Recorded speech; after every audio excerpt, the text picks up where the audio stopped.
जी नमस्कार। आज हम बात करने वाले हैं बिहार में जातीय जनगणना क्यों कराना चाहती है नीतीश सरकार। जी तो आप सुनिए, नीतीश कुमार राजनीति के मंझे हुए खिलाड़ी हैं। एक बार फिर जातीय जनगणना की मांग उठाकर सियासत के पिच पर फ्रंट फुट पर आकर बैटिंग को तैयार हैं। बिहार में बीजेपी और जदयू की सरकार है, लेकिन बीजेपी कभी खुले मन से जातीय जनगणना के पक्ष में नहीं रही है। लेकिन मुख्य विपक्षी पार्टी राष्ट्रीय जनता दल के समर्थन के बाद बीजेपी ने भी जातीय जनगणना को लेकर हामी भर दी है। सवाल ये है कि आखिर जातीय जनगणना क्या है और ये क्यों ज़रूरी है। ऐसा नहीं है कि इसकी मांग पहली बार उठी है।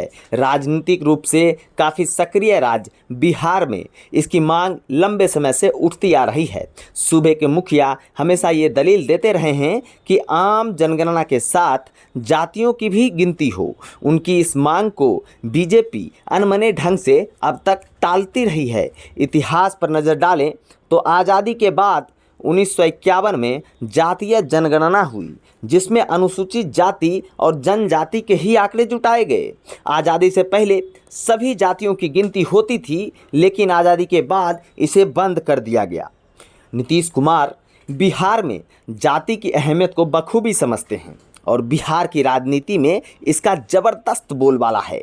जातिगत आंकड़े जारी होने पर आरक्षण में भारी फेरबदल की संभावना है।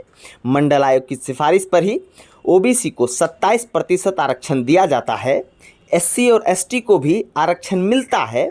उसका आधार उनकी आबादी है, लेकिन ओबीसी आरक्षण का कोई आधार नहीं है। बिहार में अनुमान के मुताबिक 54% के करीब ओबीसी है। जाहिर है, अगर जातिगत जनगणना हुई तो आंकड़ों में फेरबदल होगा ही, और जो पार्टियां इस फैसले के समर्थन करेगी उससे जुड़ा है वोट बैंक सियासत।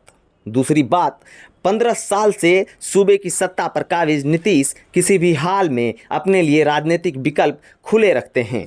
किसने सोचा था कि बीजेपी में नहीं जाएंगे और मिट्टी में मिल जाएंगे कहने वाले नीतीश कुमार फिर से बीजेपी के साथ आ जाएंगे।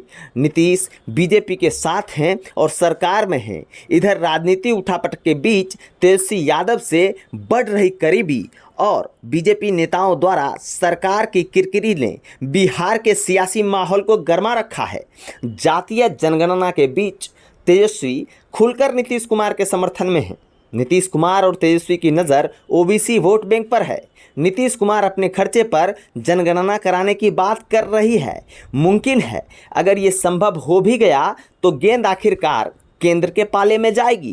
केंद्र अगर इसे नहीं मानती है तो बिहार में एक बार फिर सियासी समीकरण नया मोड़ लेगा। बीजेपी के लिए भी ये काम इतना आसान नहीं। उसे ना गेंद उगलते बन रहा है ना निगलते। नीतीश कुमार किसी भी सूरत में बिहार में नंबर 1 नेता बने रहना चाहते हैं। जातिगत जनगणना जरूरी है या मजबूरी है, ये तो वक्त बताएगा। लेकिन बिहार की राजनीति ओबीसी के इर्द गिर्द सिमटी हुई है, इससे कोई इनकार नहीं कर सकता। बीजेपी ने अगर नीतीश कुमार के फैसले का केंद्र में विरोध किया तो विलेन बन जाएगी।